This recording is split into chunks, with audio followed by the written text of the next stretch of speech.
Yavni. Yavni, welcome, Yavni. We are Thanks. doing what siman are we doing today?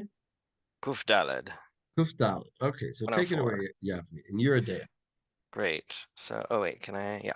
I was going to start with just taking a moment because I'm amused by this. So to like look at where we are and what we've done, give a little bit of a review. So like we're doing Ilchot HaRovot, Isur and Heter being mixed together, and how we deal with that halachically. And we started in 98 where we talked about like how things get betooled, quantities and like flavors and so on. And then we went on to 99 about like what all can count in order to do the bitul. That was we talked about the bones and bitul lechatchila versus b'diavad. And then we had three simanim that were on sort of particular cases or categories of things that don't have bitul, bria and חתיכה ראויה להתכבד, and דבר שיש לו מתירין. And then we had one siman on נותן טעם לפגם, which is another way for things to be kosher, even though there's a tarovet without bitul per se. And so after these like sort of general categories of things, this siman is din akhbar שנמצא ביין או בשחר, this case of a mouse that is found in a barrel of beer. What do we do with it? So yeah, so I found it sort of like an amusing progression, and yeah, and this siman is based basically on one Well, particular sugya. I just want to, if you Yeah. the way you presented it, it's kind of like a combination of the previous two simanim because it's a birya, but it's tam gam. Uh, um, yes. So right, one question is yes. So good. So it combines actually a bunch of things that we may have talked about, like a bunch of different issues come up within this one case. In the Gemara or in the Rishonim afterward. One is, as you said, Bria could be because we're talking about a mouse, a whole organism potentially, unless it's been cut up. And another question is this an issue of noten tam lifgam because mice sound gross? It probably doesn't taste good in beer, but maybe it does. Other issues that came up in this that we've either seen or not.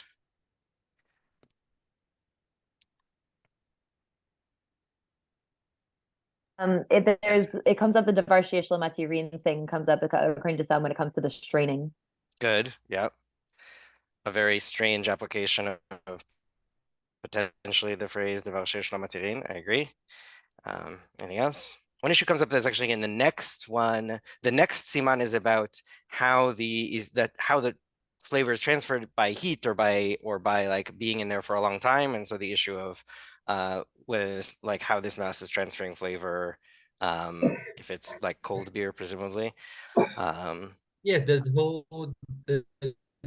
whole concept of visha that we didn't even speak about because we're assuming bishul and it's supposedly hot in some way, or at least klirishon, and now suddenly we have this mouse being simply like I don't know, brined inside our mashke, and it's the mashke is giving time to the mouse, but the mouse is also giving time to the mashke.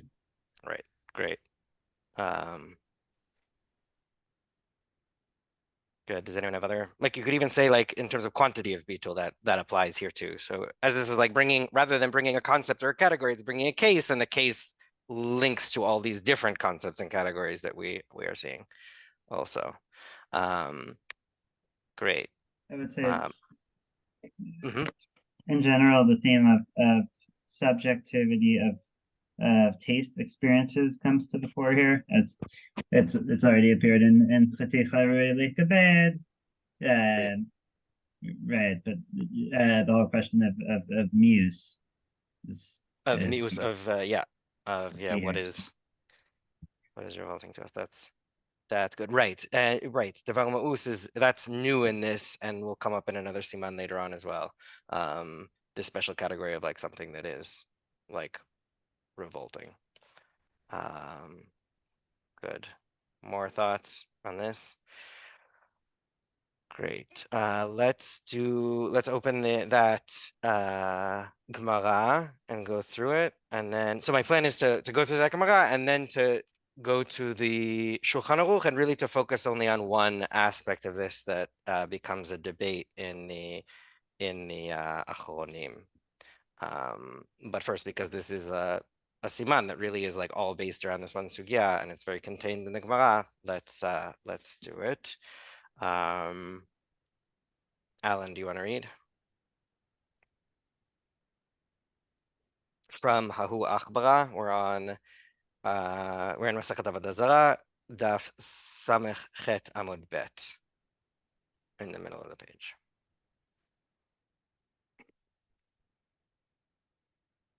If you are reading, we can't hear you. Or speaking. Yep. I am here. Hahu Achbara, the Nafal de Chavit de Sheikh. Asher V'lahahu Sheikh. All right, so the case, this mouse fell into a barrel of beer, and Rav prohibited the beer. Amruha Rabbanan Kame, the Rav Sheshet, Nema Kesavar, Natan Tamlifkam, Aser. Okay, so the Rabbanan says Rav Sheshet, maybe the reason that Rav prohibited it is because of the principle of Natan Tamlifkam. Rav Sheshet was like a close student of Rav, is my understanding, which is why they might have come to him with this question. Right. Sheshet ba'almas of Rav natatam levkan mutter. V'hacha chidushu v'hamima as ma'is v'dilei in shemine. V'afilu hachi as v'rach mana v'okach natatam levkan nami aser. Okay, so Rav Sheshet says no. Actually, generally, Rav holds that natatam levkan is fine. You can have it, but as we learn out in later halacha.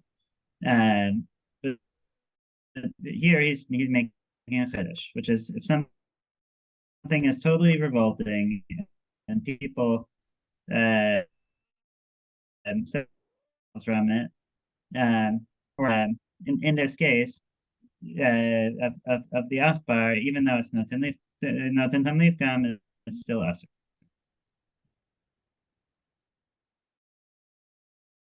Great.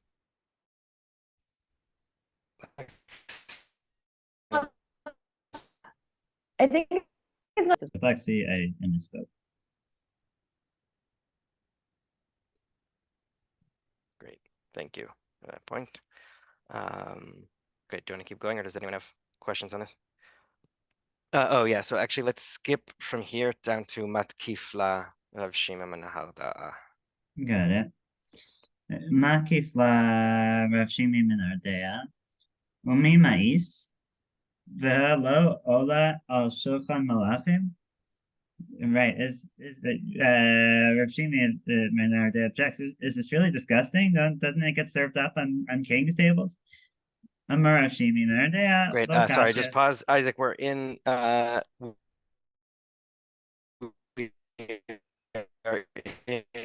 Zarah in the Gemara Thank you. Samechet Amud Bet toward the bottom. All right, so Rav Shimi min Ardea answers an objection. La kasha ha b'dedarba ha b'demata. When the type of field mouse that's the type of mouse that's served up on king's tables is a field mouse, but city mouses, everyone agrees, are disgusting. Great. So what's the argument here? What is the Rav Shimi is giving both a question and an answer. How does that logical argument work? Okay, well, we just had the claim that Rav was introducing I'm sorry, that the Torah introduces a chiddush for things that are totally disgusting, that even if they're not in tam lifkan, they're still asur. Right. But yes. Right. And I believe the argument there is like, even though they're disgusting, the Torah forbids them, and therefore they don't become a mutar thing when they are noten tam lifgam, because in spite of their being gross anyway, they're still asur. Right. And what makes it aser is just that the Torah says so. Right. Okay, Yeah. but how can that be since, well, is a mouse really so disgusting? Kings eat it. Right. Some kings. Right. I put in the source sheet the link to some recipes if anyone wants. Good. So objection to this idea that they're like inherently disgusting and nevertheless forbidden is they're not so disgusting. So they're so when they are noten tam nifgam, therefore they should still be mutar. Or not oser. And the resolution of this is Yeah, the disgusting ones are the city mice, which just trying to picture it, I'm imagining like a rat running around the sewers as opposed to like a cute little uh country mouse right, from like the Red Wall series. Anyway. Yeah, right. but what Or was the Torah according to referring to? When the Torah right, forbids, the Torah is referring to anything the mouse changes categories. How right. can a No, mouse change categories? the Torah is referring to a Akbara Demata. They're The both Torah is usher. referring to the Mata. In They're other both words, they're right, both usher, and the Torah is also forbidding the ones that are tasty. yeah. But it's I also agree. Mhm, but it's mhm. also forbidding the ones that are not tasty when it shouldn't have. But maybe it was just trying to forbid the ones that are tasty. Just forbids And the general category. Sometimes it's tasty, and therefore it needs to forbid it. And the ones that aren't, also, right. yeah, yeah, But look at Rashi. Look at Rashi at the bottom of the page. yeah. Go ahead. Do you want to read it, Well, Rav Nachum? yeah, it says Didabra Ashkverl Belaz. I think we talked about this in the past. It's a squirrel. Squirrel. In other words, Rashi is saying it's not the same species. It's two different species. So what we're talking about is one that is ma'us, which the Torah forbid. It also forbid a squirrel, but you couldn't learn it from the squirrel because the squirrel's not ma'us. I'm not sure how helpful that is with the logic, to be honest, because like it's not like the Torah lists squirrels and city Right. rats as being things. I mean, none of these are explicitly named as being forbidden anyway. Right. It forbids all animals, right, whether they're tasty or not. Right. That aren't in the. So yeah, I find the logic somewhat shaky, but The Torah had to forbid all these animals because some of them are tasty, and it didn't right, start, and it didn't specify. Well, I'm not going to forbid this one because it's anyway aser, because right, anyway you wouldn't eat it because right. it's not listing it anyway. The Yeah, Torah did not go out of its way to, yeah, you're right. I think there is a certain flaw in the logic here, but yeah. okay. But be that as it may, let's carry forward. Okay, Amarava. Amarava Hilchota Natan Tamlifkan Meter. The Akbara Bashikra Lo Yadana Maitama Derav. Imisham de Casavar Natan Tamlifkan Maser. Palate Hilchota Kakvate. Imisham de Casavar Natan Tamlifkan Meter. The Akbara Bashikra Ashbucha Mishbach. Okay, so Rava says the halacha is that Natan Tamlif Gam is okay, but there's two possibilities for what Rav is thinking. Either he disagrees with it, he thinks it's the halacha is that Natan Tamlif Gam is aser, and he's wrong, or he actually thinks that putting a mouse in beer improves the taste of the beer. Great. Thoughts or questions? Good. We can keep going. I mean, seems like it culturally seems like a crazy idea of improving liver, but maybe not Right. so much as uh your articles. Right. Okay. And I don't think I put this on the list, but I did find one beer that is available that includes an extract from a particular organ of a beaver that apparently is fragrant and nice in beer. So, so you can find that in Sweden or somewhere. Yeah, I had a cocktail the other day. I did not get it. I heard someone order a cocktail that was like laced with ham. So, Oop. yeah, you never know. Some people are really into this stuff. Okay. Ibailu. Nafala gochala mai. Okay, so another case that was asked. It fell into vinegar. What is the ruling? Amar Rav Hillel or Rav Ashi hava upta be Rav Kahana va'aser Rav Kahana. Okay, so this came before Rav Kahana, and he said it was aser. Amar le, and Rav Ashi responds to Rav Hillel, hahu imratute imratate. Okay, this was a case when the mouse was all broken up, cut up, this dissolved. There's going to be a whole debate over exactly what these two words mean. What this means, right? Good. So that is I would say, yeah, one the main opinion of what imotute imortat means exactly. Right. But from the form that it's taking, it seems to be the statement that it is imotute imortat is serving what purpose here? And it is explaining why Rav Kahana said that the mouse that fell into the vinegar is aser. Right. Or the vinegar is aser because the mouse fell into it. Thank you. Yeah. Yeah. Right, as in Lexi? specifically, it's coming to say he doesn't necessarily have to think that a mouse in vinegar is the shevach. It could just be that there's something about this imrtute imrtat case that makes it forbidden, whereas if it was entirely intact, it would be permitted. Right. Right. Good. Great.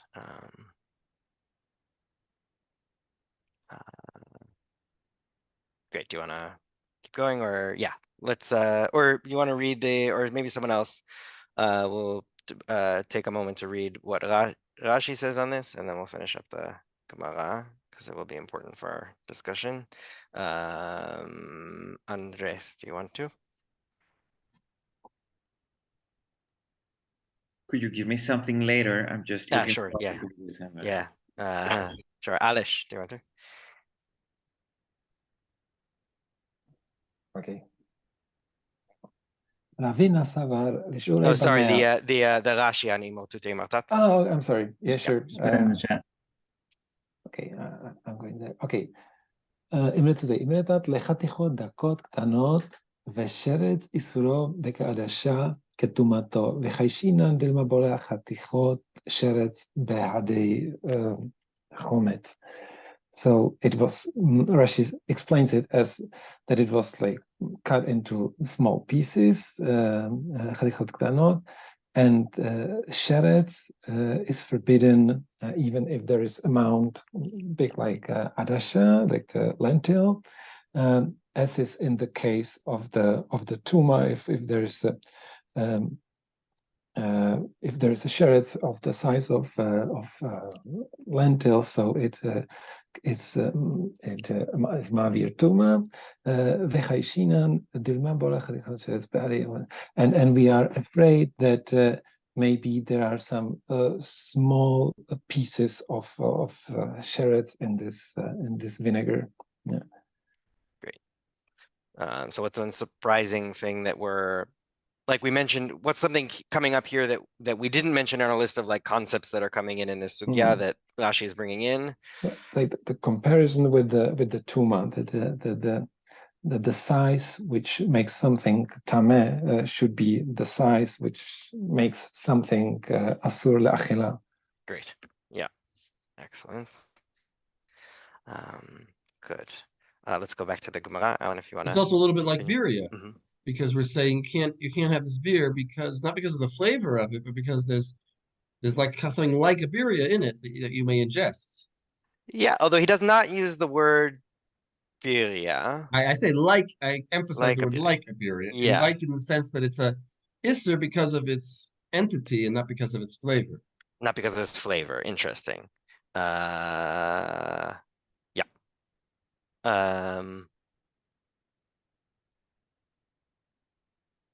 Sure. I accept. Great. Alan, if you would. Yes. Yeah. Got You want me this. to pick up on Ravina, or were we Yes. skipping ahead? Ravina. Yeah, Ravina. Okay. Ravina Savar L'Shirei B'Meya V'Chad. Ravina said takes 101 to batel the mouse. Amar lo gara mitruma. Ditnan truma ola be'achad me'er. Right, he was reasoning it shouldn't be the mouse should not be any worse than truma, and truma is batal and 100. Amar Elilei Rav Tachlifa Bar Giza the Ravina Dilma Ketabin Shal Truma Bektera Dami Dilo Batil Tamayim. Okay, Rav Tachlifa challenges him. He says, actually, maybe it is worse. Maybe it's like a spice of truma that gets put into a dish. That can't have its taste batiled, even by 101. Right. We've seen similar patterns of argument before. Right? So when they said let it be batel in 100, that's a kushia. It's a kushia in the Gemara because the previous opinion said it's usser. It's always usser. He just said it's usser. Right. He didn't give a midah. And he says, no, let it be batel in Meya. And the other, yeah. Thank you. So sir, I feel like Kadasha, and like you could have a Kadasha's worth in 500. And it would still Exactly. You could have a dash in Aleph, and it would still be usser. Right. Right. Okay. Achashir Bechala Bechamishim. And Rav Shmuel Bared Rav Ika Shir Beshefa Beshitin. Okay, so some said 50. For Rav Achai said for vinegar it's 50. Rav Shmuel Bared Rav Ika says for beer it is 60. Batel. The Hilchata Idivide Beshitin. V'chein kol Isurin Shabbatara. The halacha is either a 60, and that is the case for any Isser in the entire Torah. Great.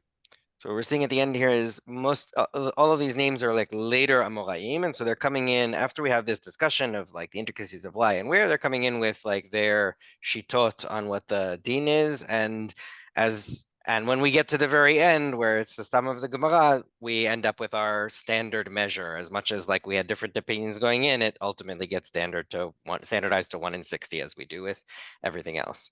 But we just learned it's not 160 really. It's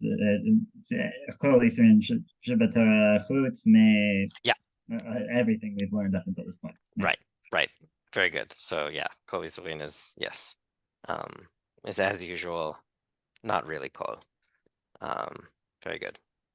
All right. Let's turn to the Shulchan Aruch and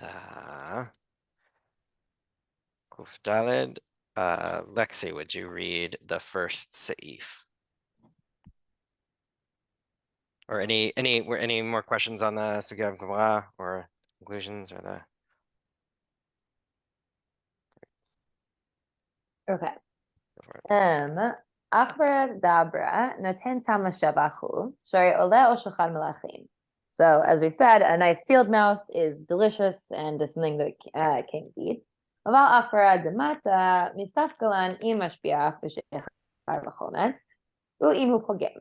But the city mouse, we're not clear if it is gross or positive tasting, specifically within or seemingly specifically within beer or vinegar. לפיכך, אם נפל לשחר לחומץ בצונן בסירו שלם, אם לא שהה בתוכו מעת לעת, מותר. It fell into one of these things when everything was cold and you removed it in less than a 24-hour period, it's mutar because tzonen in less than that period is just not considered to be noten tam. אבל אם היה רותח או אפילו צונן ושהה בתוכו מעת לעת, בין שסירו שלם, בין שנחתך לחתיכות דקות, ויכול לסוננו במסננת, בעניין שלא יישאר ממנו בתוכו כלום, בין שנימוח בתוכו לגמרי, ונעשה כולו משקה, ולא נשאר ממנו שום ממשות, ניתר על ידי שיהיה 60 בהיתר כנגד האכבר. However, if it was, the beer or the vinegar or whatever was extremely hot, or the mouse was in it for 24 hours or more, in which case it's been pickled, it does give flavor. Whether you've taken it out whole, whether it's been cut up, but it's in a way where you could reliably remove all of the pieces, or whether it's been just completely entirely dissolved into the drink, so it's all just liquidy mouse beer, and there's not any pieces left. In any of those cases, as long as there's shishim times the mouse, it would be permitted. ואם נחתך לחתיכות דקות והוא בעניין שאינו יכול לסוננו, כגון שנתערב השחר או החומץ במאכל האב, הכל אסור ואין שם ביטול, דחיישינן שמא יפגע בממשו של איסור ולא ירגיש. But if it gets chopped up into little pieces and mixed in a way where you can't separate all of them out, for example, like this beer or vinegar then got mixed into some chunky food, in this scenario, everything is aser, and there isn't any kind of bisul because we're worried that you'll end up basically encountering a small piece of mouse, even if you're not able to feel it. And then the Rama says, "V'dafka b'sheretz yesh l'chush im nishar sham shelo yuchal lohotzio aval b'shar isurin ein l'chush." So the Rama says that you only need to worry about this case of the chatichot achot and yachol no in the case of shratzim, but with other types of isurim, you wouldn't have to worry. Great. Just to go to the beginning of this, I think it's interesting that the tool didn't bring the dabara and the demata distinction. The Shulchan Aruch brings it back in from the Gemara in a way that's slightly different from the way we were talking. In the Gemara, that was a distinction to determine whether it was ma'us, and therefore whether we should have this category of lishvach versus lifgam, and he's bringing it as somehow a distinction of whether we know that it's lifgam or whether we know that it's lishvach or whether we worried that it might be lishvach, but there isn't really a nafkamina, so it's not quite clear to me why the mechaber is even bringing it up. But yeah, I don't know if anyone has thoughts on that. The reason why it's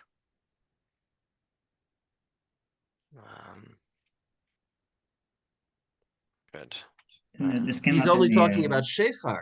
Maybe it was if there's matters of suffix or things like that. Potentially, it would come up if it's a case of some of the beer spilled and you don't know if there was shishim times at a time, that maybe in the case of the achara demata where we're not sure if it's even l'shevach, we would say fine, but the bar where we know that it's tasty, maybe you wouldn't. Good. So we might be able to use it as in combination with something else to find a heter for specifically the squirrel, the country mouse. Yeah. But also there's another point that the achbar of the city is only a suffix in shechar and chometz, not in other things. In other things, it's for sure lifgam. And there's a heter. Right.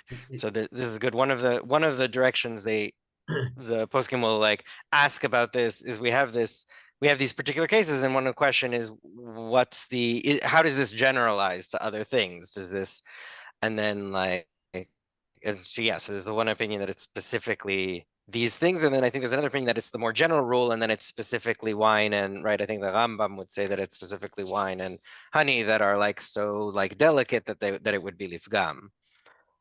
Yeah, I feel like also the people trying to say it's dafka these are maybe responding to the impulse that many of us had of being really, it could be l'shavach and anything, and a lot of them are well, no, those are so strong flavored that it's for example, vinegar just pickles things, literally pickles things. So there's a lot of things that you might not be so eager to eat when they're normal, but you like a pickled flavored thing. So maybe you don't like normal city mouse, but pickled city mouse is delicious, or at least okay tasting.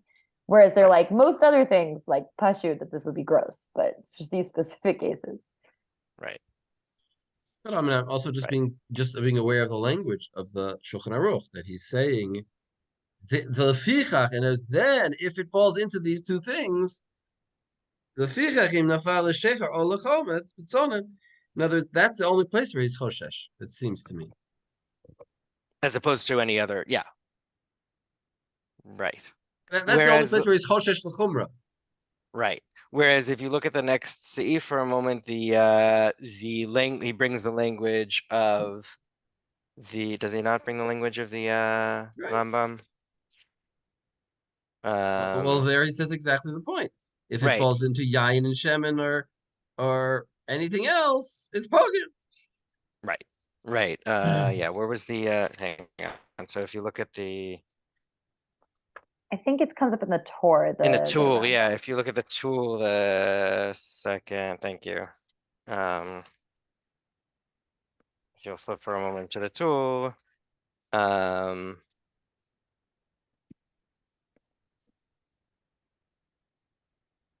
Or we could open the Rambam, but this is in the Okay, same book. yeah, we could have a Rambam. Thank you. It's that. Yeah. Do you want to read that? Go for it. Sure. ואם נפל ליין בשמן, שרי. שאלה צריכים להיות מבוסמים, ובוודאי פוגעים. Right, okay, Great. so that actually definitely makes those things taste worse. Right. So this is sort of the opposite attitude of like the default is that it's potentially at least lishvach, and then we have an exception for yain and shemen. Sorry, not honey, it was wine and oil, because those are like need to be, you know, very fragrant, and therefore it's surely a mouse is some. Well, it's, you know, delicious. It's not. It's not a nice fragrance. Yeah. Yeah. Yeah. And then oil gets mentioned too, but I just want to ask a like elementary question in case anyone else is losing the thread too. When the Shulchan Aruch talks about shishin, it feels like we're moving around the target a little bit, right? So what is the situation in which we require shishim? When are we requiring an adasha? Can you just spell it out very briefly? Sure. Where? Let me just find it. Where?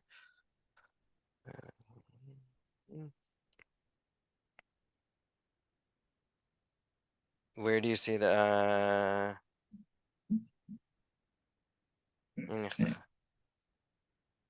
In the Shulchan Aruch. Well, the Ka'adasha only comes up when it comes to, at least again, some perushim of the Imrotute Imratat, and why it would be a problem if you can't strain all of it, right? Like the only scenario in which we don't think shishim works is when it's all chopped up and you can't separate everything.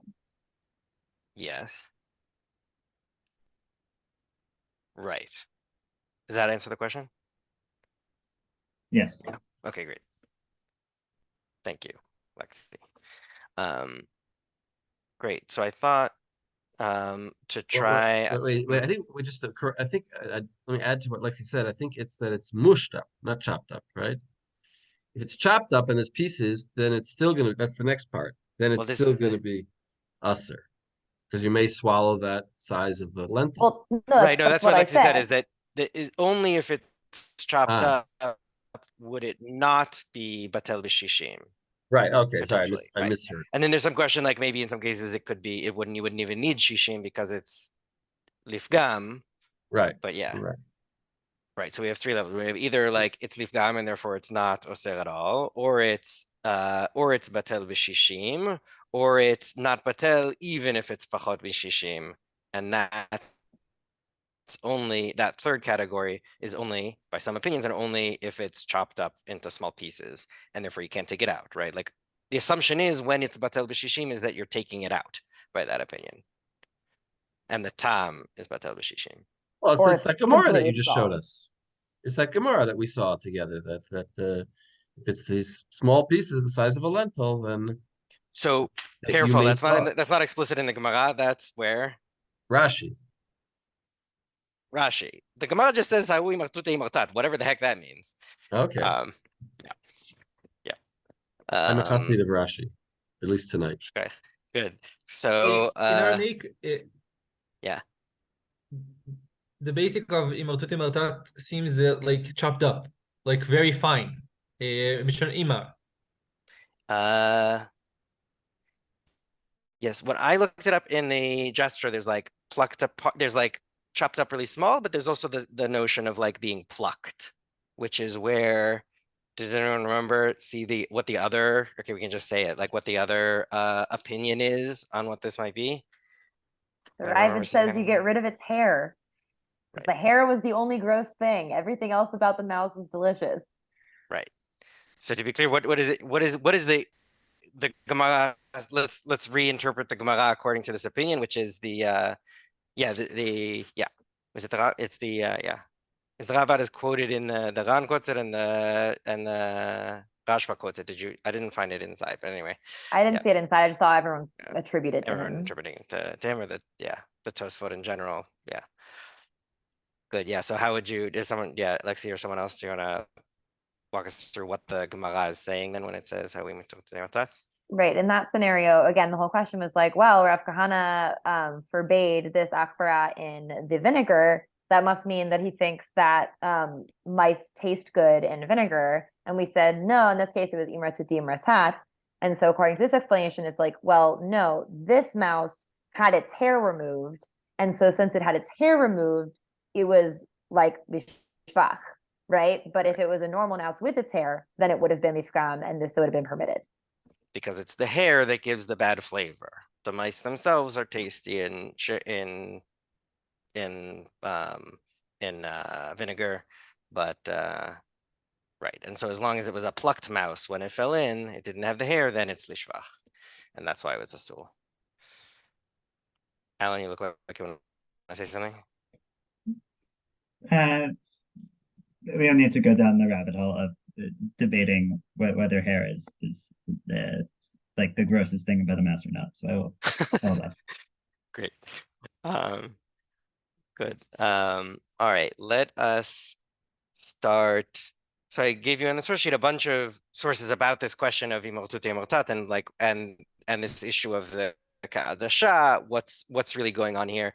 But I thought in class, since it's very long, that we would try to look through it in the Taz, and then if we need to go inside the sources, we can, but mostly see them as they're quoted by the Taz, and then as they're quoted by the Nekudat HaKesef. So, Sarah, do you want to start us off? And I'm going to tell you to jump. Sure. From the Taz Aleph, V'davka b'sheretz. Yeah. Hold on one moment. Does everyone see where that is? Mm-hmm. Thumbs ups. Just not to go down Alan's rabbit hole, but I did wonder whether there's some awareness that the hair of mice is home to plague-causing creatures. Oh. I'm not sure whether the history of science on that checks out, but it was a thought I had. I like that. Okay. Wait, I want to say, can I say a quick thing I heard recently about witches? The theory is like this, that witches, how did the idea come about? Because old women, their husbands died, they were alone, they kept cats as companions. The cats kept away the mice and the rats. The mice and the rats brought the plague.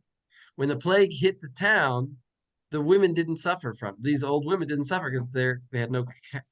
So therefore, the townspeople thought they were the cause of the plague, or at least had magic to immune themselves from it. So this is where this is where the idea that they're witches came from. There's also a very interesting witches historic have connection cats. between Jews and cats. In Europe, Jews had cats, so Jews didn't have mice. And there was this whole Jewish witch prejudice around the plague. But we think of witches as having cats, a black cat. Anyway, that's just I thought interesting. Now that we have stepped into the rabbit hole, let's jump back out. Thank you for those contributions. Sorry. No. ודווקא בשרץ וכולי. בדרכי משה כתבתם, שמא יישאר ממנו כעדשה, שהוא שיעור טומאתו. הואיל ותחילת בריאתו הווה כעדשה, מקרה ביריה, ואינה בטלה עד כאן לשנה. Okay, so the Darkei Moshe set is going to kind of explain why this applies only to sherets, and it's, oh, thank you, Alan, a mouse hole, that we're worried that lentils worth remains, and that's the amount that's relevant for Tuma, and so then also that's kind of a threshold at which it becomes a birya, and then it can't be batel. Great. Wait, so just to be very clear, what we saw in the Shulchan Aruch was Shulchan Aruch lays out these rules, including that if it is chopped up small enough, if it's chopped up such that you can't strain it out, then it is then there's no chance of bitul, and the Rama jumps in to say that this is davka for the case of a mouse qua sheretz, But for other isul, that's not the case. Just to clarify that, which is a kula from the Rama on like an ambiguity in the Mechaber. And now the Taz is quoting the Rama in the Darchei Moshe to explain why that is, which, as you said, is coming back, like bringing in the idea of that it's an issue of the Ka'adasha because of the Tum'ah, which we saw in Rashi, like you said, and then what's the other step that he takes? He just said it, but repeat it. So why would we be worried about the shiur for tuma? Because that's also the threshold at which we start to say that it is a birya. So once we have Ke'adasha, then it's sufficiently like significant that it's a birya, and then it can't be batel. Therefore, we're worried about it. Great. Okay. And now I want you to jump to or like, yeah, if anyone was like preempt, like what's surprising about this claim? Well, it seemed like before we thought that for something to be a birya, it needs to be whole. Right. Good. So now we're chopping it up into like really small pieces. Right. It seemed like a very important part of the definition of birya was that it was whole. Good. Does anyone remember? Did anyone see where this attribution of this ruling to the issue of birya originates?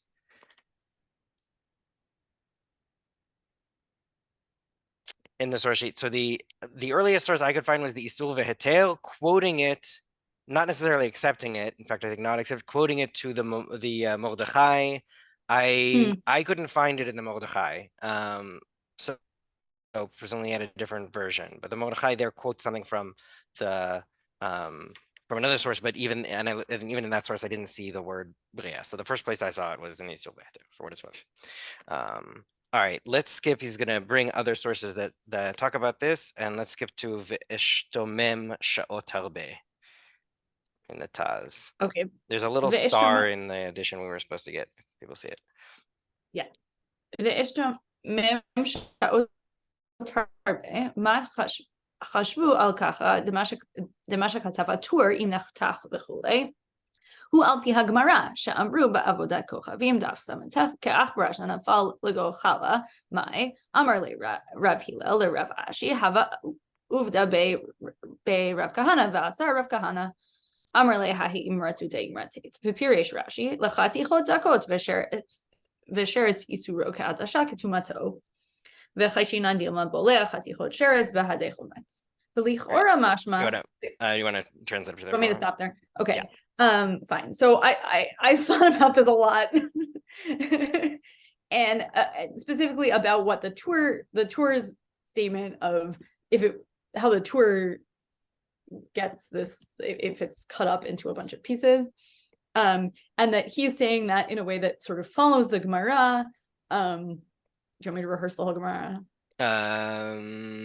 Or summarize it, whichever is easier. Yeah, so that the Gemara, for the case of it falling into vinegar, Rav Kahana says it's aser, and then there's this attempt at an Okimta saying it like, oh, he's only aser. He's talking about a case where it's been chopped up. And Rashi reads that as chopped up into a bunch of pieces, and then what you're left with is this. You're worried about something that's the size of a lentil, and that's the shiur for tuma, and we're concerned that something of that size would the tam would be bolea into the vinegar. Great. Whoa. Okay. No, I don't agree with that. Tam bolea? No. Right. Sorry, not the tam. Yeah, we're worried. No, the thing is. I think the bolea is that we're worried that the person drinking the will vinegar swallow it. Will swallow will swallow right, the kadasha of the okay. shayla. That's good. Yeah. Yes. Yeah. I don't know. Wait, are you going to get into this question of whether it's birya or not birya, or is that? Yes. Yes, you are. Okay. Yeah, that's going. Okay. ולכאורה משמע דקפי דווקא השיעור כעדשה, וזה אי אפשר לומר כן. על כל פנים חצי שיעור אסור מן התורה. והיינו אפילו חצי עדשה, או משהו ממנו דלא בעינן כעדשה, אלא לעניין איסור שחייב מלכות, כמו כזית דנבלה. Great. Okay, so it seems like this is talking about like placing the threshold at ke'adasha, but actually we might think that it should be half of that because we have this general principle that chetzi shiur is asur min haTorah. Right. So it sounds like Rashi is saying that it's like the issue is the adasha, but that can't be the case. That can't be because we know that chetzi shiur is also a problem. Right. And Revashir also. Right. And right. Yeah. Right. Not good. definitely quarter. It could be not a half, it could be a quarter, 8, 16, anything. Right. The Like by point the is that time less than issue. Whereas, so what is the significance of the shiur then, according to this? the significance we of do the say shiur that there's is an about is the threshold at which it's a birya, not the threshold at which we like worry about its actual volume. No, Or no, in no, this don't- case, what we're saying specifically is Like that's not the threshold at which it gives time. That's the threshold at which it becomes a birya. that's the threshold. Well, we're not yet talking about the question of the birya. Here it's saying the lo ba'inan kadasha ela li'inyan isur shechayav malkut. Oh, I see. Yeah, okay. Right. So Because the I what is can the do it. shiur for is not for whether it's asur min Torah. The shiur is for whether you get lashes Malkut. for eating it. Okay. Yeah. V'chein For eating mochach it on its midivrei had- Should I keep Yeah. going or do you want me to skip? Yeah. Go for it.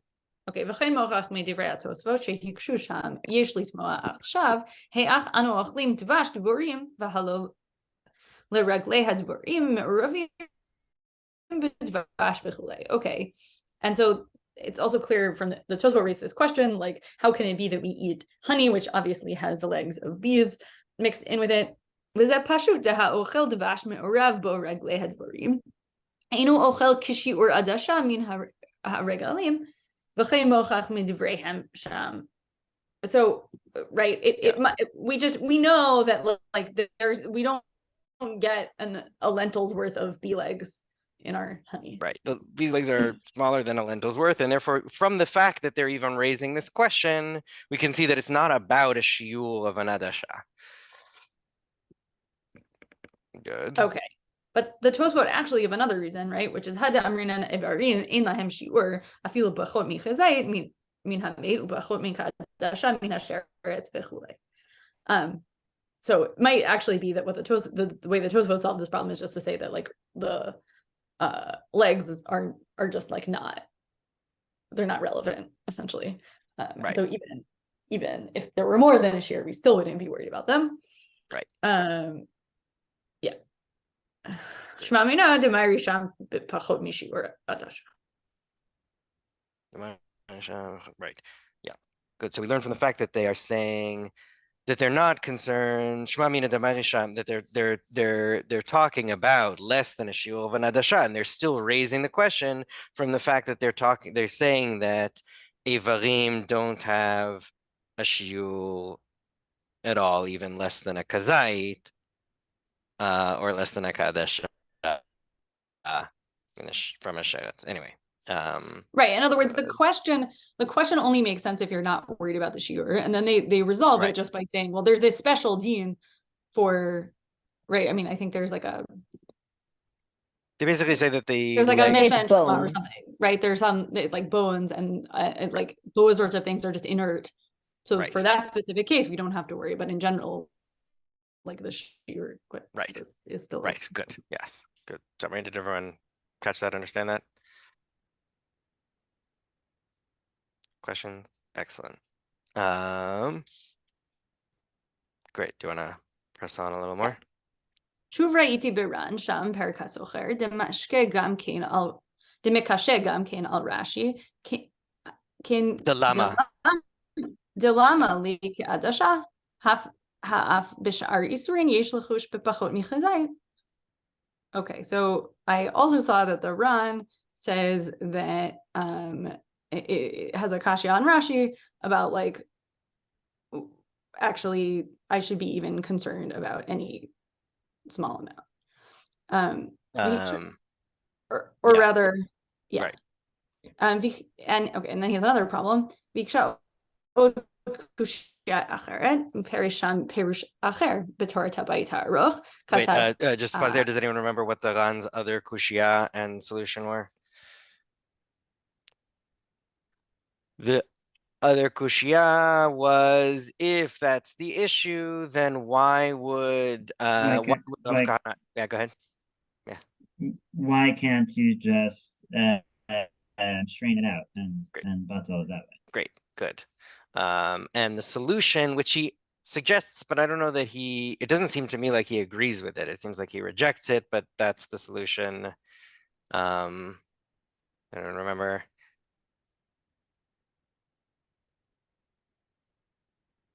That was where we saw that was one of the places we saw, I think, the other interpretation for imartute imartat that has to do with it being plucked. And that's a different story entirely. The hair question. Right, and then presumably you can't, that's like harder to strain. That's harder to, what do you mean? Strain the Strain. hair. No, that's the Oh, no. statement that we're not talking about that it's been chopped up at all. We're talking about it's and been plucked. We're talking about that it's been plucked, and that's why it's not in leaf Yeah. gam. Leaf shevach. Yeah. Good. Okay. Great. You can Okay. B'Torah Tabayah. Okay. Katav Perish Rashi v'katav alav v'zel shono v'mihu lav dafka b'shratzi v'delim she'afilu b'shar isurin shenitzaru b'yayin v'chometz v'shemen yesh lechush afilu b'chomit lefachot mikizayit sheharei chesi shur asor min haTorah ad kan l'shono. So we have this other problem is like might it be that this is not only talking about shratzim, it could be talking about all kinds of other things that might fall into wine or vinegar or oil. And we should be concerned about chesi shur of those things also. Right. Anything, right. Yes. Okay. Haray lefaninu v'hedya derashi lav dafka nakat ke'adasha min hasheret ela nakat isur katan hayoter chamur dechayav afilu malkot al achilato. So obviously Rashi isn't dafka talking about an adasha of sheretz. He is just talking about a really super small amount of a super bad isur. Right. He just used he's not talking about davka and adasha. He's just said an adasha because that is what is associated with malkut. That's what is his proof for that? His proof for that. Yeah. Do you have an answer? Does anyone have an answer? What is his proof for that? I don't think he has a proof for that. I think his proof for that is that like it's illogical. His proof for that is all of these arguments that wouldn't be the case. His arguments against Rashi is to say, but Rashi is Rashi, so he has to say what could Rashi must not have meant. You say it's a dochak because that doesn't make perish. sense. Yeah, he's just giving a dochak perish for Rashi. Perish of Rashi. No, because he says Harei lefanenu behedya. The language sounds like he quoted a different Rashi or something. It sounds like he has some kind of proof here. Harei lefanenu behedya de Rashi lav dafka neka. He seems to think he has a proof. Right. I think that's it's a good question. I interpreted behedya not as like we usually think of behedya as like explicitly in the text of the Rashi. Rather, it's like it must be the case because of all of these arguments that I've just made. But it's a good question. I'm not sure. Does anyone have other ways of understanding that? Yeah, I mean, I was just trying to figure out if there's some way he's like reading it into the language of the Rashi we have, but I can't think of it. Like I can't. Yeah. Yeah. Also, I mean, I don't know if he just has a different. By the time of the Taz, he should have the same text we have. The same text we have? Yeah, I would think so. So I don't know. Although I do see. I don't know. I'll look up in the actual Torah Tobias Aruch and see if maybe the language there is more clear. Oh, why do you think it's relevant to the because that's the last thing he brings? Yeah. Oh, interesting. We can look at it. It's on the source sheet if you want to pause here. Yeah, we can do that. Yeah. Would people rather see it share screen or open it themselves? Share screen for me at least. Okay, great. Hang on.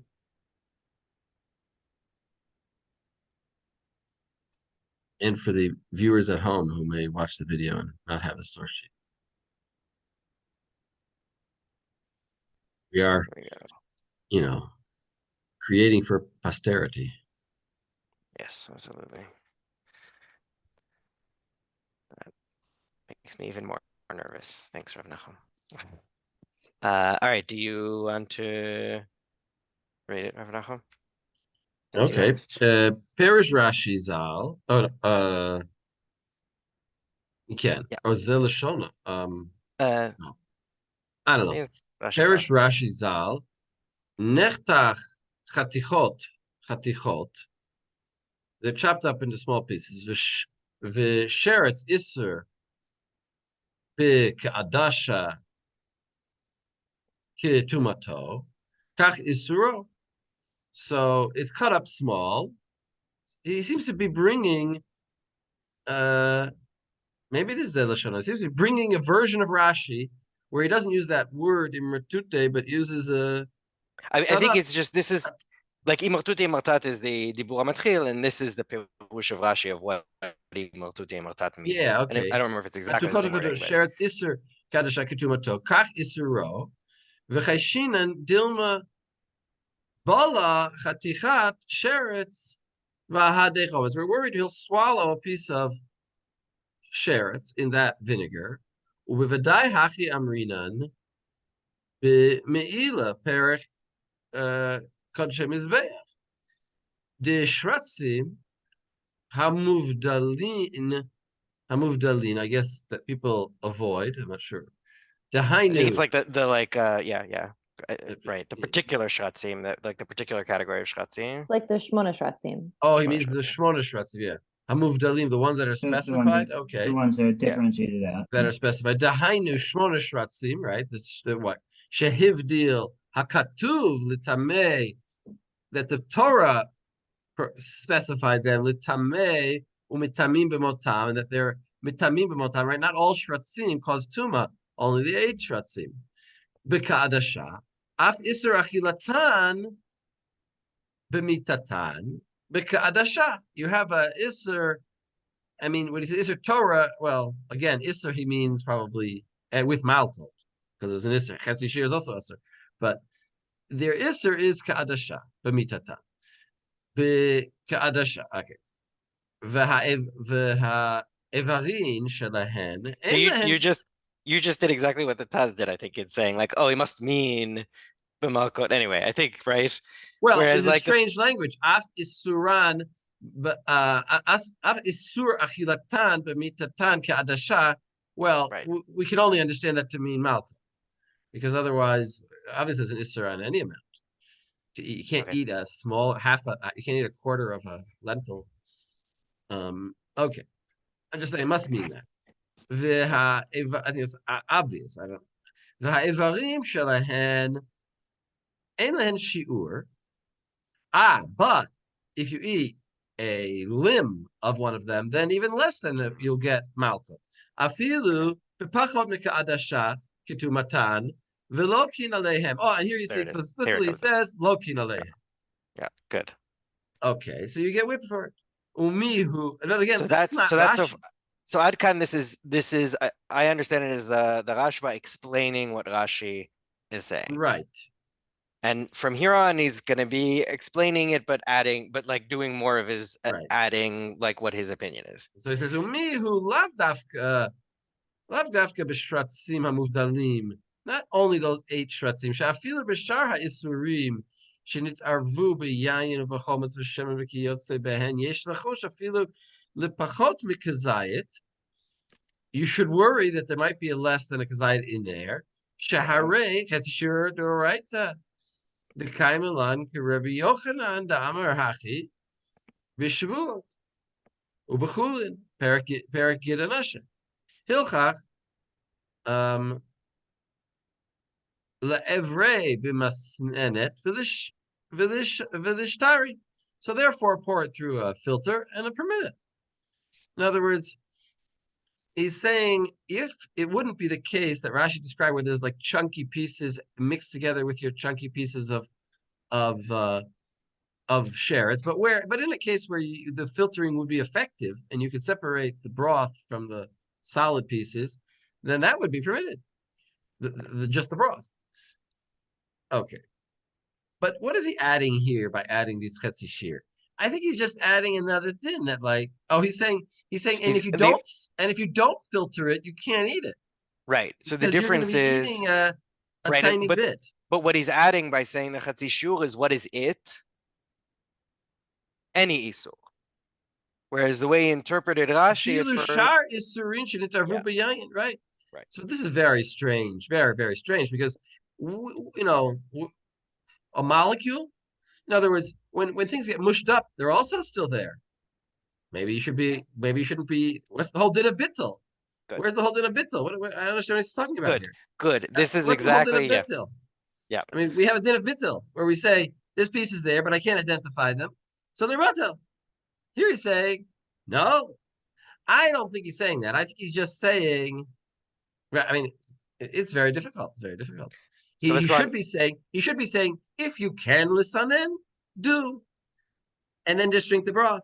But again, why is he making that chumrah? It should be batel. So this is exactly ultimately what the debate is between the Taz and the Nikodot HaKesef that we're doing, and which is why I thought it was so interesting that this being this is such a, feels to me like such a fundamental question about how we're understanding what Bitul is and what all of these things that we've been discussing, how does Bitul work, is like coming up in this like strange siman in the achronim where there's ambiguity, where they don't know. So yeah, so that's what I'm exactly what I'm excited by. Like, how are we doing? If I would be a Rishon, I would say that the Rashba went astray here. I would say he seems to have gotten himself confused by his logic. Well, let's see. Should I continue reading? Yeah. Or the rest enough? of this, I think that's enough. Then the rest of this is him bringing the opinion about the se'ar. Right? So that's a very problematic din. Let's just leave it as that. It's a problematic din in the Rashba here, what he's saying that you need to do this sinun. Right. If it's other Isurim. We could understand. So we could understand by Adashim, by Shmona Shratzim and Adashim in a different way. So, but we'll get to that later. But yeah, so let's go. We should go back to the Taz where he's going to say it even more explicitly. Or should we take a break? I hope you're even more disturbed, but maybe we should take a break now. Yeah. Let's take a break now, and then we'll come back to the Taz. Wait, is it? Yeah. And stop sharing. Yeah. Great. I mean, you should How keep long sharing. break? We should be back in. Great. Let's see, Sarah, you read a lot, so maybe we'll pass it on to Raphael. Do you want to read? Or Isaac, are you there to read? Just so that I know, because you. Anyway, I'll ask you later. Yeah, I'm here. Okay, great. So, but Raphael, since I asked you, why don't you pick us up at where exactly? We are in the Taz in where it says we got to Uma Shekatav Rama. B'derechei Moshe. Is that we got there, right? Yeah. Just a second. I'm looking. Oh, or did we? Yeah. We were in Veshtomim. That part of the Taz. Just a second. I can't find it. In what point of the Taz is it? Are you in our edition that we were all supposed to get or not? No, I'm not. Okay. Unfortunately, we are. So let's see how I can describe it. We just did the. Well, find where it says Hare lefanenu behedya. Yes. The Rashi Lavdavka? Yeah. Now I found. Oh yeah, I don't know if we read that last part. Velo kedivrei Rashal veRama desheret shani, right? That the sheret is different from shari surim, not like that. And yeah, and Masha katav Rama. שאם יש קדושו מקרי בריאה נפלאתי מאוד על פה קדוש. יאמר כן, דאחי בדיני בריאה אמרנו בהדיא בסימן קוף בנמלה וכתב על זה בסימן קוף א' דאם להתרסק ממנה קצת בטלה. It's artmia. How can it be that קדשה actually counts as בריאה? We know that even Nemala, the integrity of the Nemala, it's what makes it a Bria. That's the whole Chidush. Right. You stopped a moment before the actual step because it says Betela Chashivut Bria. Betela Chashivut Bria. Right. Go ahead. Yeah. יוסף שם, בסימן ק"א, קל וחומר כאן, דמיירי בניחתך לחתיכות דקות, כמו שכתב הטור. וכן כתב באיסור ויתר כלל כ"ה דין ב' מדידיה והקדשה דשמונה שרוצים ושרץ מרוסק וכולו אף על פי שלוקים עליהם מתבטלים בשיעורם עד כאן לשונו. So we have this concept that even though there is tuma, they can actually be canceled out. So how, so what is actually the Rima saying? ומה שכתב בדרישה כאן, מכירין האיסור, אלא שאי אפשר לבררו, כן הוא האמת.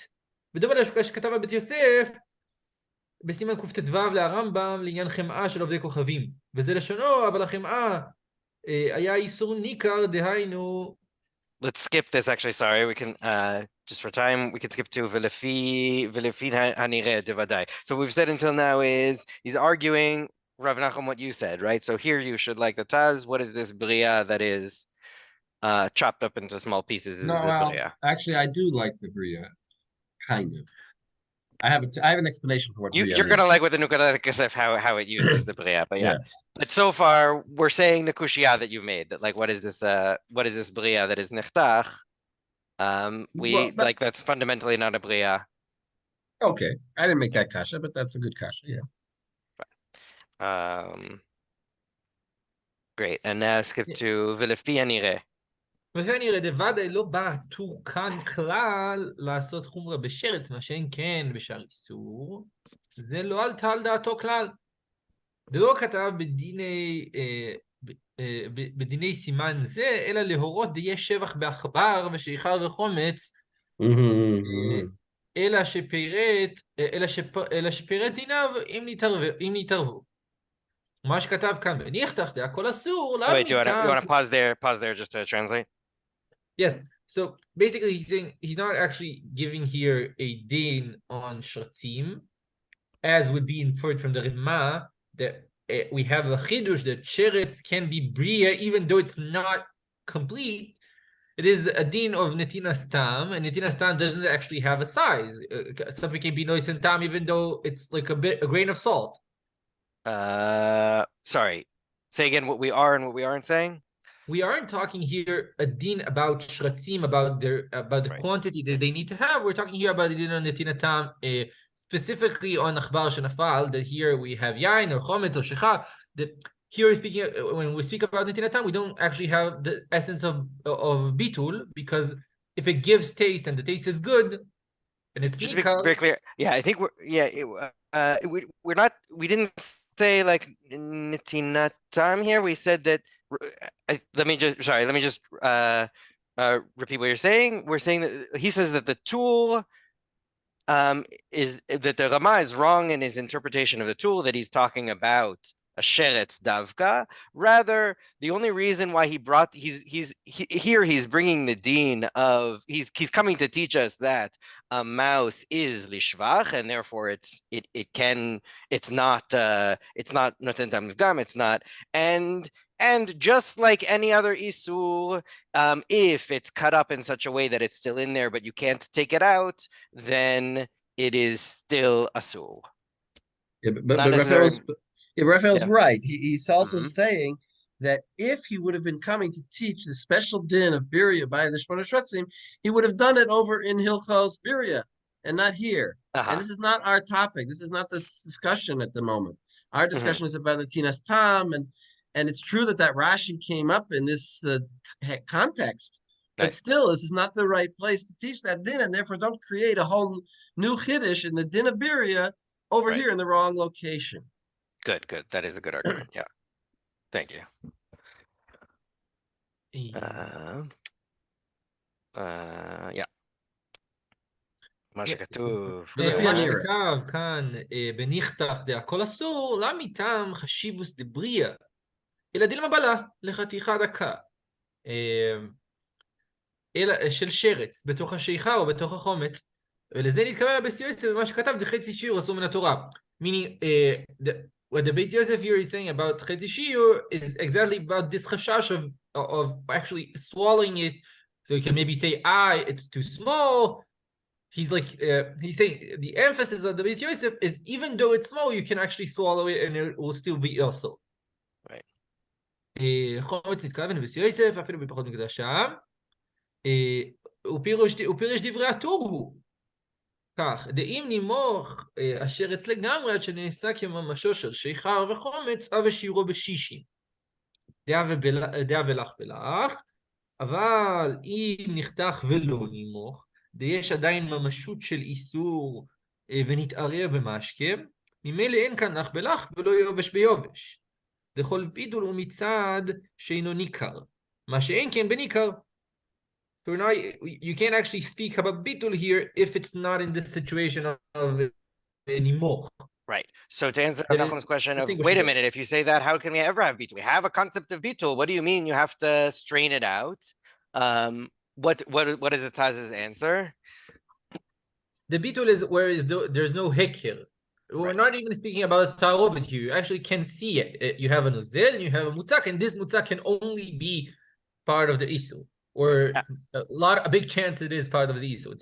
It's the bits of the sheikhar and the bits of the smach. Right. Great. Alan, did you have another way you wanted to say that? Or was that what you were going to say? Right. On one hand, it seems sort of odd because we, like in the Yavesh Yavesh mixture, we can have an object that's visible and still batel. So that doesn't quite work. Good. He's going to explain that in a moment. He That's makes great. the Good. distinction. Yeah. Right. Good. Right. But there's something tremendously intuitive about this, right? Like, how could something ever pass a straight face test? There's basar in this palette, but it's just a tiny little piece. You can barely see it.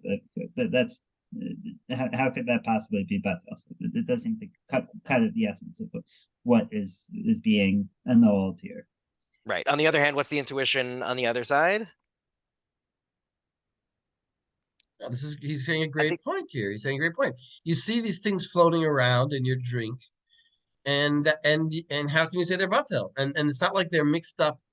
You can point to the ones they're all iser. If they would be mixed up with other adashim of heter, then I could say bittul, because I'd say, well, I don't know, this one could be mutter, this one could be mutter. But now I know they're usher. There's just my only problem with what he's saying is that Rashi went to the lengths to say, or at least we, I think it was Rashi, but or we went to saying that it was mixed. It was like Lexi said, it's just chunky pieces of heter and chunky pieces of ister. That's the way I thought it was. But he's describing the case as different. He's describing it as like a kind of, soup with pieces. But then why can't I just pour it through a filter and keep the soup? That was the whole reason we couldn't pour it through a filter, was because theoretically maybe it's too small, or it's that like there, but for one reason or another, like there's you can always get a chunks that will smaller remain. filter. It could be still chunky pieces where they're distinguishable, for one thing. Right, like just because they're chunky pieces doesn't mean they all look the same. I thought you couldn't pour it through a filter because you would lose all your stuff, because there's all kinds of, you want all the heter stuff. It's a thick, creamy soup, and therefore it doesn't go through that. Like the filter is a N95 filter. There's another source where it says it has to be davka of bad. Right, like it's not just like a colander. These are really tiny pieces. They would go right through the colander. Viscous. It's like a viscous material. It's like some kind of thick material. Right. Somebody once told me, if you want to smuggle diamonds, you put them in your shampoo. Because good advice. Yeah, good advice. Because they're thick, like they float around in whatever they're. You're saying it's like that. I thought it was. Example. Yeah. Yeah. I thought it was like that the pieces are mixed with other pieces of equal size. Some are heter and some are isser, and therefore the filtering won't work, because you'll lose all the pieces. Right. I think that's one way of understanding. I think that's part of the understanding, and part of the understanding. But he's understanding it like it's like yogurt with these pieces in it. So you can't put it through a filter because the yogurt won't go through the filter. Yeah, through the filter. You won't get anything. I think the intuition, like I was looking for the intuition for the other side against this, which is what I was expecting you to say it again. Like molecules, like we have this concept of, we know that there's isul stuff in there. No, just but because we can't see it, doesn't it? Yeah. So that was anyway, but if you're on the Taz's side now, then I'm happy. I'm on the Taz's side now. Here, it makes sense. I feel like good point. He's saying good point. It's a tremendous chiddush. It's a huge chiddush. He's saying that bittul doesn't work if yavish because wait, we're gonna get to yavish b'yavish. Wait, it doesn't work yavish b'lach. It doesn't work. No, he says v'lo yavish b'yavish to call bittul hu mitzad she'eno nikar. He says this is not called the case. He's saying this isn't yavish b'yavish where it is batel. Yeah. That's what I meant. Oh, that's what I meant. In other words, you might say, well, it's yavish b'yavish, but there's no yavish against it. It's just one yavish of Isser and there's no Yavish of Heter against it. Sure. Right. But I think it's also when we come to like the molecules point, we have to say that the Taz is talking about something that's technically in between, where it actually is, it is something we still are calling mamashut, right? It actually hasn't been so minimized or dissolved that it's just molecules. There is something that still feels like physical substance, but just depending on what exact reality we're dealing with, can't be separated. Right. And so there's something to the notion of like, yeah, Beetle was about making something not nikar, not relevant. And even if these are really tiny pieces, the idea of like a discrete little piece of mouse floating around in your beer feels different than something like, But this explanation does not fit to the Rashba, because the Rashba said pour it through a filter. And Why, if it's a why does this nothing? Because we're saying it's yogurt. No, well that's in the case where you can pour it through a filter. Pour it through a filter. If it's and otherwise it's not. Okay, fine. I hear what you're saying. No, but if it's okay, fine. Okay, never mind. Great, let's finish. Good. So where did we get to?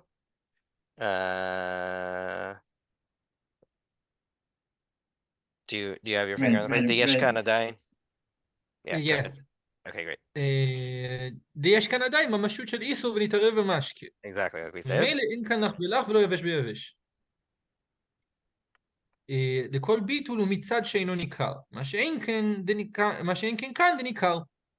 אלא דאי אפשר לבררו. וממילא לא מהני כאן אפילו שישים. זה לא מהני שישים, אלא אם נעשה איסור לך ונימוך לגמרי. מה שאין כן כאן, דשם האיסור לא נעקר ממנו ולא נתבטל כלל, לא בשישים בתורת לך ולא ביובש בתורת רוב.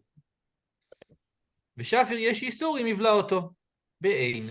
בשפר יש איסור, go ahead. על כן. על כן אסרו ככל, כאן אפילו היינו פירושו, אמרו אמרתת, שאמרו בגמור ואין כאן חילוק בעולם בין שרץ לשאר איסורים. He's obliterating the Rema. It's a din of איסור that נתערב בחומץ ושחר. A bug can be any שרץ, any type. And all of a sudden, imartute imartat becomes this very important concept that we're only seeing in this one place in the Gemara, this random place, that like, oh, this is the case where it's not fully nimuach, but it is, but it's such a way that we can't take it out. It's this like fundamental idea of like this category of like how things get mixed in and how things get lost in something, and this is where we're learning that in such a case it can never be batal because it is still nikar, so there's no bitul, but it is and you can't get rid of it. And it's also very close to the category of dvash that we have a president of a dion on it. They're like it's natural that's the way you find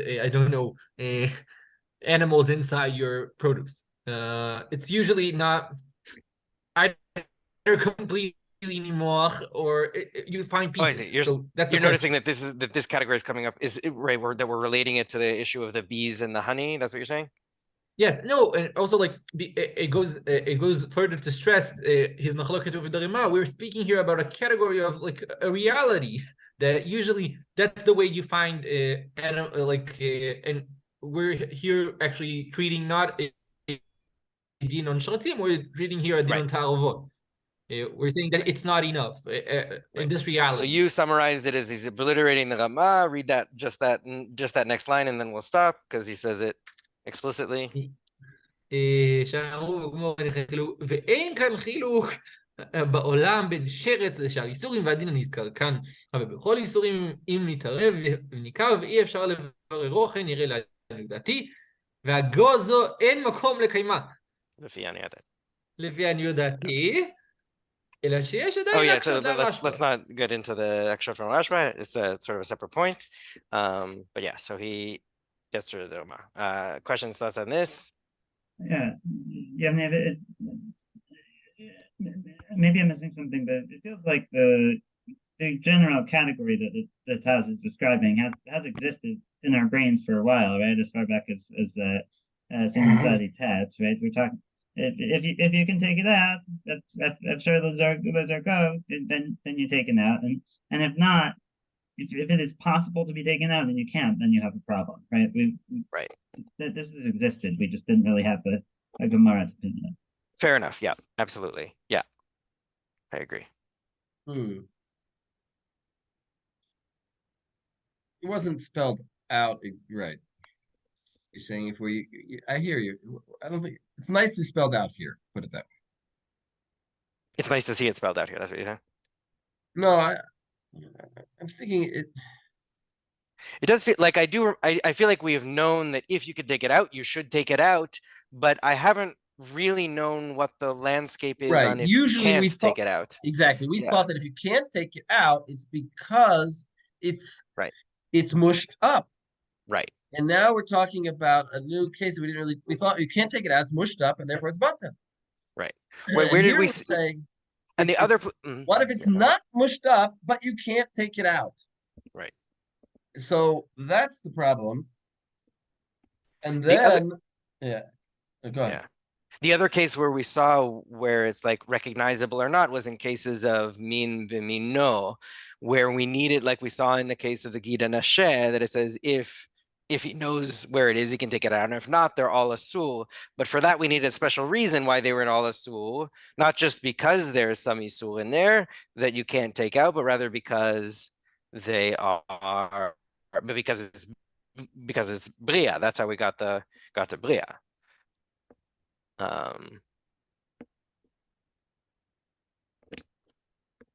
Right, the bria also was because you couldn't take it out. Right.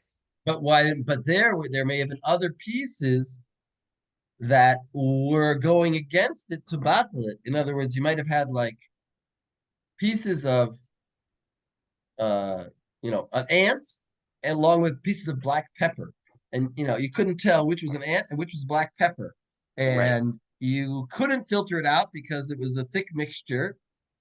So the whole thing is necessary because maybe you'll eat an ant. Yeah.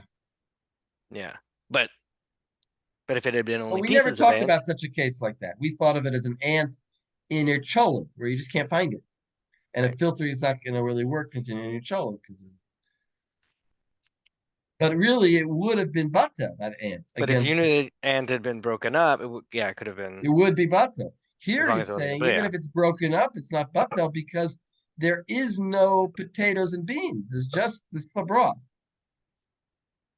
Which is a bit of a chiddush. Well, the ant would be probably batal if it was broken up. If we think that ants are a tamlif gab, right? This only actually comes up with the akbara if you think it might be lishvach. No, not if you're going to eat an actual ant, half an ant. Half an ant is Isser Torah. If there's a half an ant floating around there, it's not going to be bata. Unless there's beans and things that are we say it dafka can be batel. We say half an ant can be batel. It's no longer a birya. We say if you ate it by itself, you would still be lokeh, but that it can be batel b'shishim. That's the whole distinction. Yes, but that's only with the proviso that the Taz is teaching us right now. That there has to be but I think that the against... Taz's whole thing, I think, is also only relevant in specifically this case where we have the question of whether it's the shvach. I don't think he's saying this applies. I don't think he's saying that this would necessarily apply to any case. Right, it may not apply to Noten Tam Nifgam, but it's still surprising to say it for anything that's Noten Tam Nishvach. He said it, Kol Shar Isuri. He's saying the Chiddush I think the implication is that it's not just about like this Akbara specific case, but that not saying that it would necessarily apply to cases where it's definitively right. So let's say not the ant, say like a little sliver of pork meat. I think I agree that like it's not necessarily for Noten Tam Nifgam. It's a question for Noten Tam Nifgam. The ant is only batel when it's cut in half because there's other yavish things to do bittul against it. But if the ant would be floating around in a pure broth of pure golden chicken soup, so you can't eat the chicken soup. That ant is visible there. It's floating around, even though it's half. It's not batel. That's the Taz is saying. The Taz is saying that the ant will only be batel if there are other black pieces of pepper in there that you can't now it's batel against the other pieces of pepper. there has to be some substance for it to mevatel against. So when we said that the ant was batel when it was cut in half, that was only because it was not nikar. And here we use the word nikar. Nikar. The main word Nikar here is barano. nikar. Right. As long as things are nikar, they're never batel. And that we agree to. And that Alan is totally right. That's a principle that we've totally had all along. That anything is nikar is never batel. Right. So when we said that There's the that. ant cut in half was batel, that's only if it's not nikar. And the So Taz is going to great lengths to saying that our case here is where these broken up pieces of sheretz are nikarim. right. They're identifiable, and therefore they're not batel. But if they wouldn't be identifiable, because there'd be other bits of broken up pieces of kosher meat, then they'd be yavish and be batel. Right. So maybe right. So maybe now it seems like it's obvious. It's what we already knew. So now let's look at the Nikudot HaKesef, who's going to argue it, which is the Shach's later commentary on the Taz. Great. Does someone particularly want to read? Isaac, I asked for you earlier. Do you want to start on the Nikudot HaKesef Aleph? Okay. Yeah. Let me To find make the it. sentence make sense. Yeah. Do you Okay. see? Read the, yeah. Ha'arich hashig. Yeah, it's Taz, Siman Katan Aleph, He'erich lahasig. Yeah, okay. Al Rama v'siyato v'chol devorav timuchim בראש עיקר יסודו, שטימאה לחרי בדיני בריאה, אמרו בחדיה, בסימן קוף, או קוף א', במעלה, דאם נתרסק ממנה, קצת בטל החשיבות כולי. Right, translate up to there. Okay, so he's talking about the Ramah, and he's relying on the Ramah.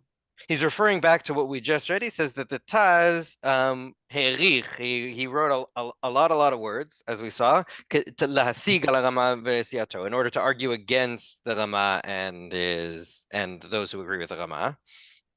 Okay, and it's kind of weird, because his whole point is strange, because in the laws of Beria, they said that if an ant is, I can't remember what nisrasek means. Damage, like torn apart.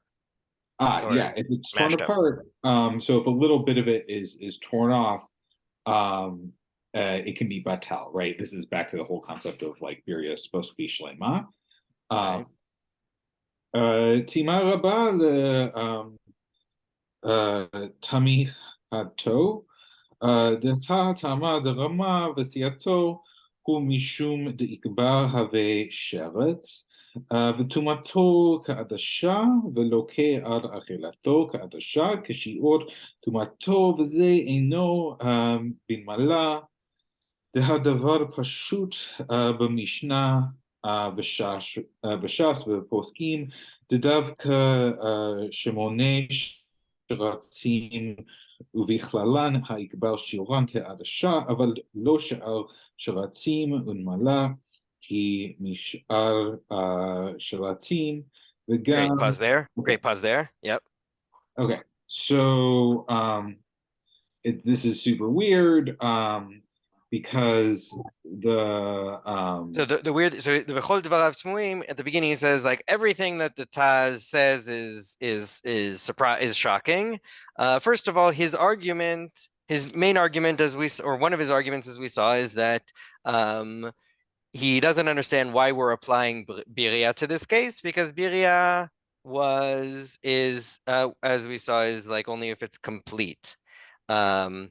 And if it's been a little bit damaged, then it's lost its status of Biria. And then he says, Tema rabba letmiato, I am shocked by his shock on them that they would apply Biria here. Why? Because the reasoning of the Ramah is from the case of and a mouse being a sheretz, and it's if you have more than a lentils bulk, it's tameh, and you get lashes for eating it. And that's not the case in the case of an ant. Right, sorry, the which ant is relevant because that was the example that was given for something Right. that is, if it's damaged, it's no longer a bria. Right. And that's laid out clearly in the Mishnah, and the Shas and the poskim, that we count, or like we weigh whatever shiratzim, and in that general rule, we should, like, the mouse should be within that general rule. Right, that the mouse is included in the category of the 8 shratzim that we have the shiur of a ka'adasha for these other things, tum'ah and malkut, and that's what their argument is based on, and that doesn't apply to the ant at all because the ant is not one of those shratzim. Yeah. But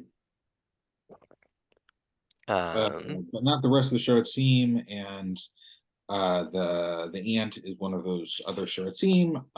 Okay, and then we're gonna v'gam to someone who I don't know. Belav hachi. Oh, v'gam belav hachi la kasha midi minamala lefi ma shekatuv lekaman degam ka'adasha meikbal batel biyavesh ומה שכתב וכן כתוב באיסר בהתר, כלל בבוא, מידי דהווה היא החדשה, כעדשה, לשמונה שרצים ושרץ מרוסק וכולי. אף על פי שלוקים עליכם מתבטלין כולי. לא דק האיסור בכתר מראה שם כחדיה ביבש ויבש, ובזה ודאי אף רמה מודה דוודאי אין כוונת רמה לומר כעדשה משרץ אינו בטל ביבש ויבש, מטעם בריאה, ועוד דהה בריאה צריך להיות דבר שאם יחלק אין שלו עליו, ידלעיל בבואה. Rav Nachum, your voice is, thanks. אלא כוונת רמה דכך דיני כלך בלך, כיוון דהתערב במשקה, אלא דקשה. Wait, sorry, do you want to pause here for a moment? Yeah. Where would I start off? Okay. Okay, and also in a case where it's not like this, it's not hard. We don't have a difficulty. In the case of an ant, as we saw previously, because a lentil's worth of a lentil's worth sized piece of a mouse is also batel if it's yavesh but yavesh, and we have that in the Yisur Behetzer too. I'm actually gonna, sorry, just for the sake of time, why don't you skip to Ela de Kashe de Im Ken Amai Asur. אלא דקשה אם כן המאי אסור, דהה נתבטל כשיהיה 60 כנגדו, אלא ודאי ששנה האחר, כיוון דהווה כמו בריאה, דלוקה על העדשה מן התורה, אם כן חמור תפה וגזרו רבנן בי, דחיישינן דשמה יפגע בממשותו, של כעדשה ועתה לידי חיוב דאורייתא. Great, okay. Translate that. Yeah.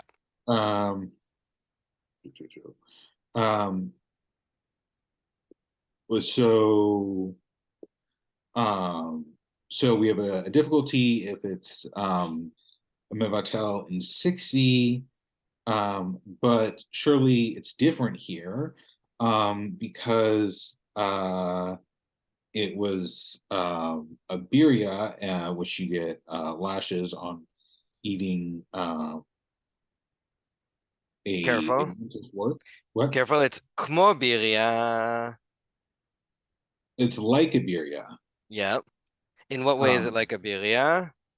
that you get lashes for getting a for eating a lentil's worth, and that's deraita. Right. So if that's the case, then it's even more serious, right? Because it's a Even deraita. more And serious. so Mhm. Rabbanan gezerah on it, lest you touch its the actual like mouse physicalness itself, body, even if it's only a lentil's worth size, and you come to be chayav deraita. Great. כי היכי דאשכחן דגזרו בביריה דלא בטיל. So he's saying, what did it mean that we were talking? Why were we bringing up the bria? It's not because we're saying it is a bria. It's we're saying it's a similar case to the bria. Just like by bria, we have this derabanan rule that it's not batel.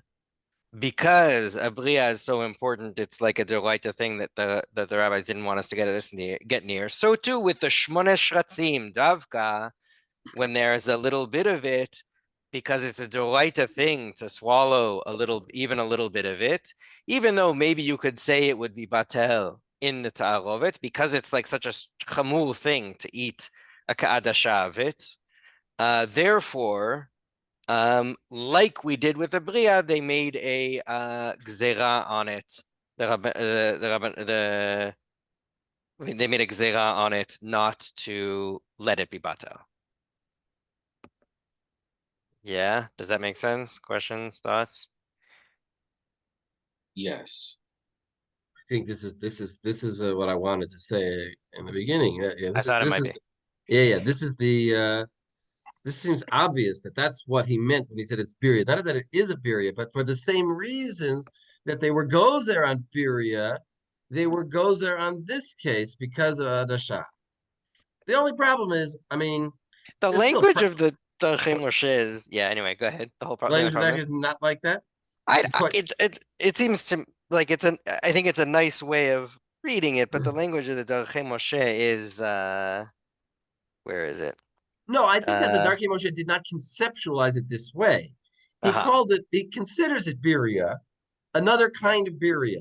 You know, Another it's like kind of it. it's another kind of birya, different. The Shmona Shratzim birya. Uh-huh. That's the way, you know, you didn't conceptualize this way, but I think the Shach's conceptualization is what Rashi is saying. I think if we go back to the Rashi, I think it's right on Rashi. I think that's what Rashi is saying. Although nobody Yeah. spells it out. Right. I think it does make more sense on Rashi. Rashi, who doesn't use the language of Birya, indeed. Right. Rashi doesn't Yeah. use that language of birya, exactly. But although Rashi doesn't also say, he doesn't use the word gazru, and you would have wanted Rashi to also spell this out. Nobody really spells it out.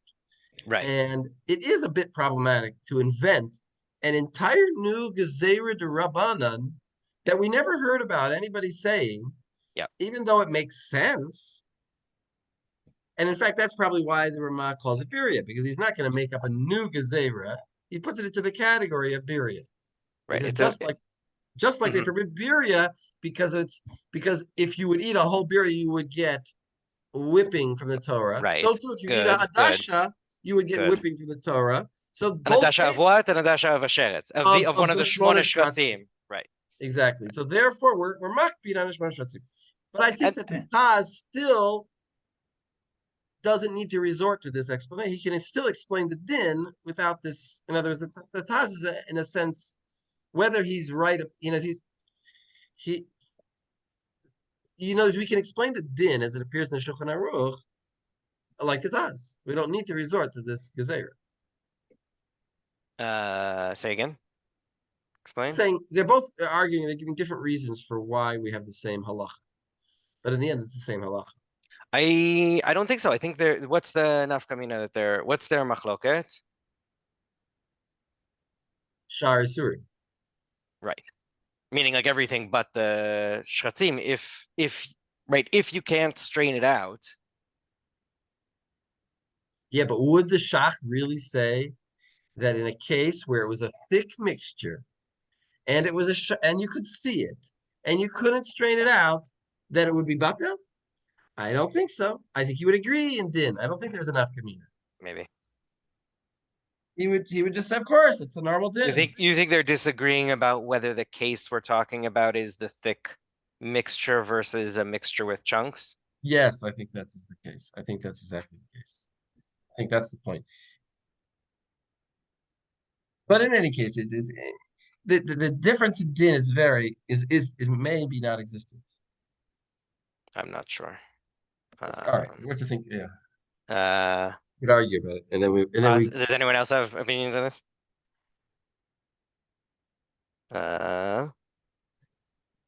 Wait, let's wait. You want to review? So then what is the difference for the shach between Shmona Shratzim and everything else? He's saying there's a difference. I mean, basically Rabbanan decided that these things are really, really gross, grosser than everything else, which it seems to me is. And therefore what? And therefore even Kadasha. Therefore, even if it is batel and you can't see it, it is not nikar. It's still not batel.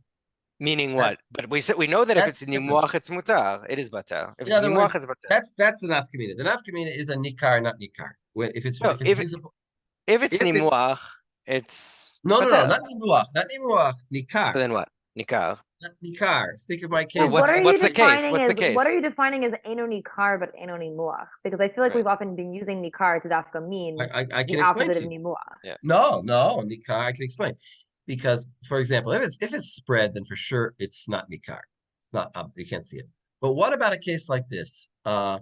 There's a whole ant in my cholent, so it's not nikar because I can't find it. I'll never find it. I'd have to I'd have to crush all my cholent and then wash it, and maybe I might, if I was an archaeologist, I might be able to find it. But it's not nikar. So if I have ants in my shampoo, it's nikar. If I have ants and other chunky things that are black, then it's not nikar, even though the ants are not nimoch. Rav, so the Taz is saying that this is talking about a case where it's nikar, and that's why it's not batel. And the Taz is saying, no, even if it would not be nikar, even if I wouldn't be able to see it, and it would be like a birya.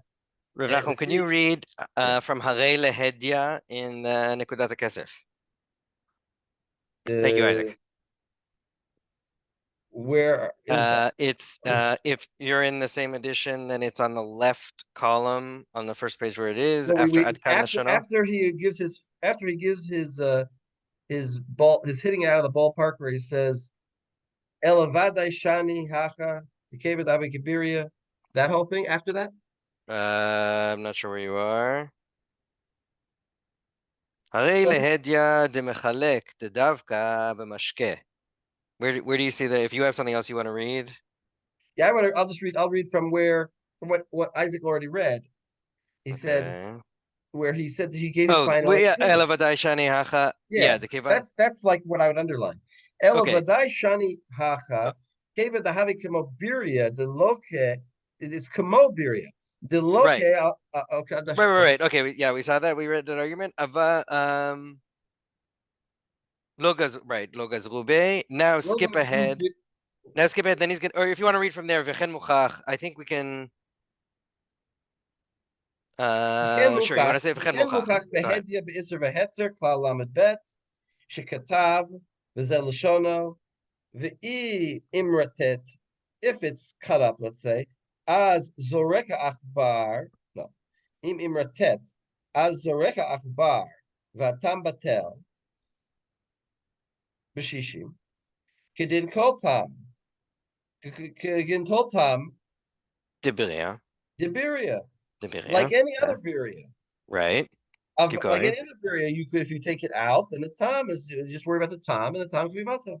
Right. אבל אם imratet v'nechtach be'inyan she'en yachol levararo, you can't get it out because it's mixed in with your shampoo. Your Yep. shampoo like gravy.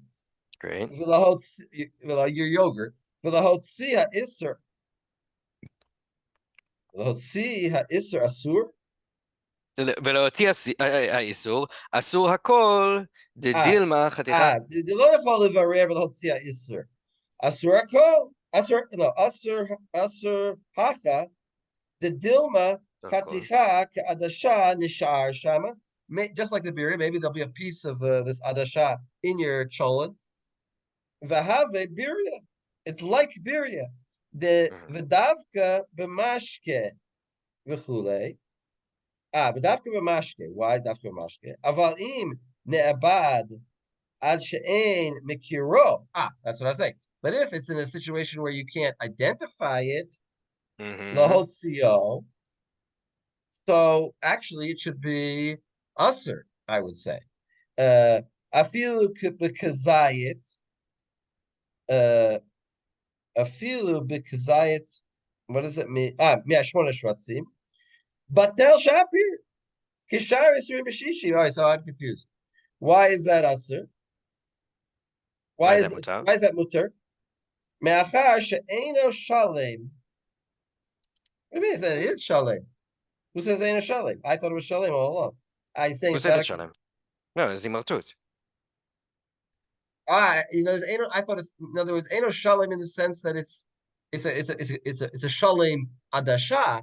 It's a full lentil size, but it's not a full rack. Okay. Right. But I thought that's the whole chiddush. That confuses me. Keep going. I really wanted to see what the Nikutat Kesef says about this. So Harei Lehedya. Also, we're out of time. So. Oh. V'harei lehedya, the mechalech davka b'mashke shechashu dilma nishar sham chaticha kadasha v'have birya. Aval b'yavesh batel shapir b'shishim v'hainu shelo katvu aposkim din zeh dechashinan shema yifka b'masho shel isur rak hacha ba'akbar. So that's only it's for an mentioned achbar. here, but he's saying it's only by my mashke. So what is only for an achbar for the Nikutat Kesef that is not for the, that's their machloket, is something, is that in a whether mashke where this only applies to one of the Shmona Shvatzim. What only applies to in a mashke where it's not identifiable, or where it is identifiable, where it's not identifiable. Right, is it? Where it isn't identifiable. Because if it would be identifiable, then for sure it's us.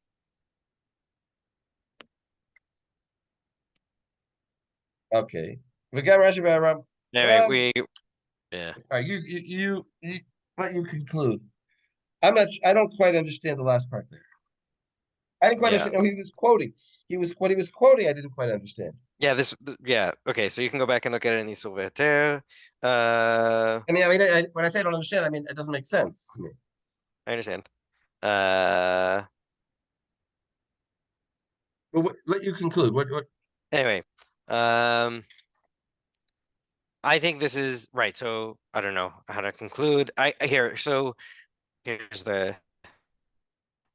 So I think to wrap up, I think out of this we are getting the sense that we are not so clear on when something counts as, like, when something can be battled in terms of mamashut versus tam, when something in the like breaking down process loses its mamashut, and because, hang on, and anyway, I put these, I like to look for metaphors and things. Maybe I'm pushing it too far here, but I put these last quotes here because I thought there was something like potentially deeper about this question of like things getting lost in other things and things getting broken up. That both the Shach and the Taz were people who who like were forced to leave the cities that they were living in at various times because of persecution and going to other cities and like saw the broken up. And so I brought this quote from Grace Aguilar about like the state of Yadut in Galut. Alish, do you want to read it?